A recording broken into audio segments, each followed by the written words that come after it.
I work at My Eye Doctor. I am currently getting trained to be a tech, which involves me working up the patients in regards to getting them ready to go into the rooms to be seen by the doctor. Being an optometry tech is the next step to me achieving my goal of doing exactly what I want to do with my career.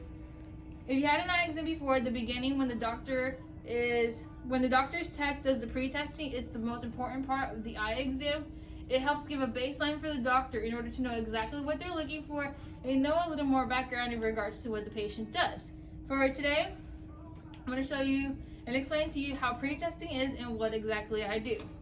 Right now, due to the pandemic that's going on and everything, we have to take certain safety procedures. For example, having a mask on while we're here in the office, and the patient also wearing a mask in order to be able to protect each other and then protect themselves.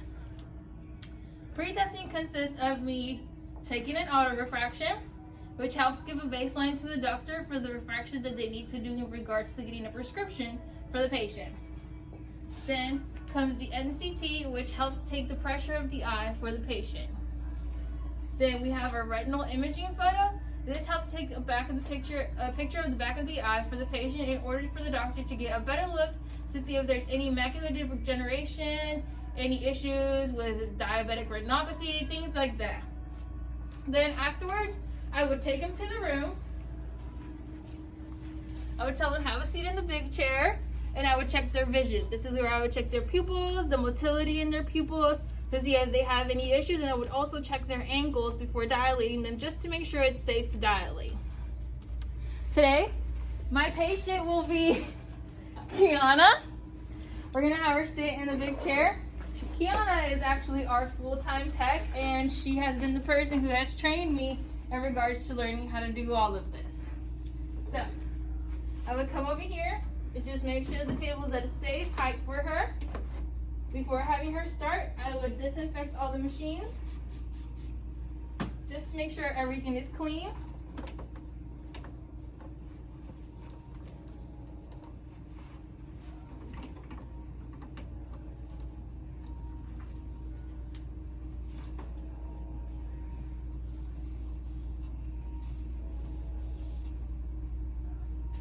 I would ask the patient to just put their chin on the chin rest, forehead all the way to the front. I'll lower the table a little more. Then I would come over here using the auto refractor.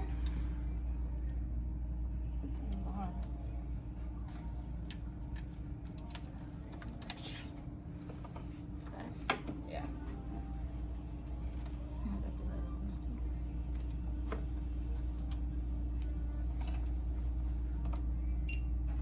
Using the auto refractor, I would get a good image of her eye, make sure it's completely in focus, and as you can see here, it takes an automatic refraction of what her prescription might be for the doctor.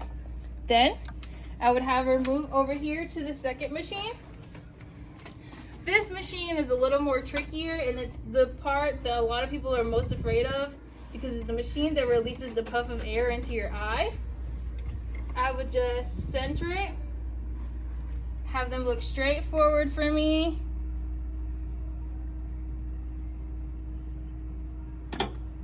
And there you go. It takes the pressure of her eye. The next machine would be a retinal image photo. This would take a picture of the back of their eye. Here I have a visual aid which demonstrates a retinal image photo. This will be the back of their eye. This shows you their optic nerves. Looking at this photo, the doctor can detect if they have any diabetic retinopathy, any issues with the back of their eye. Afterwards, I would ask the patient to follow me to the room. I would have them take a seat in the big chair. Using our oculator and our reading cards, I would have them lay the oculator on the bridge of their nose, and with the left numbers that are going down the side, I would have them take a look at it and tell me exactly what they can read and to what line they can read. I would do this for both eyes.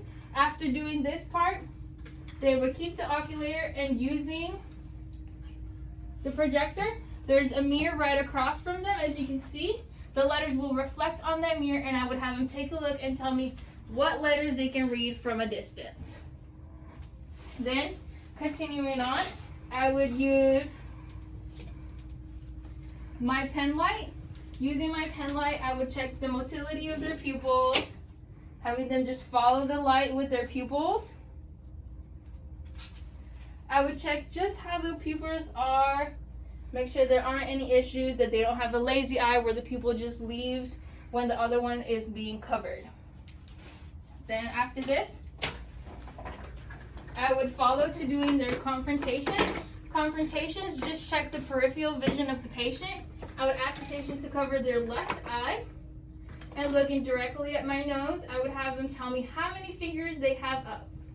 2, 5, 1, 2. After this, I would have the patient look at the big E right across from them, and using my pen light, shining it right at the corner of their eye, I would see just how much light reflects to the other side. If I can fully see the light reflecting to the other side of their iris, that just goes to show me that their angles are fully open and that they are safe to dilate.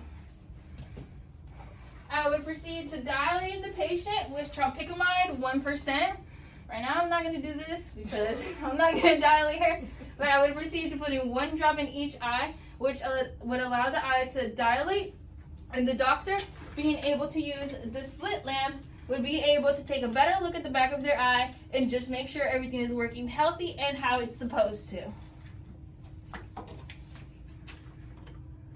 Pre-testing sets a foundation for the doctor. It helps them get just a better idea of what they need to do and the health of the patient. This just assures that if they do need glasses, they can get the best prescription that could possibly correct the patient to 20/20 as much as possible. I personally believe that pre-testing is a great baseline before having an eye exam and is a true key component to having a successful eye exam.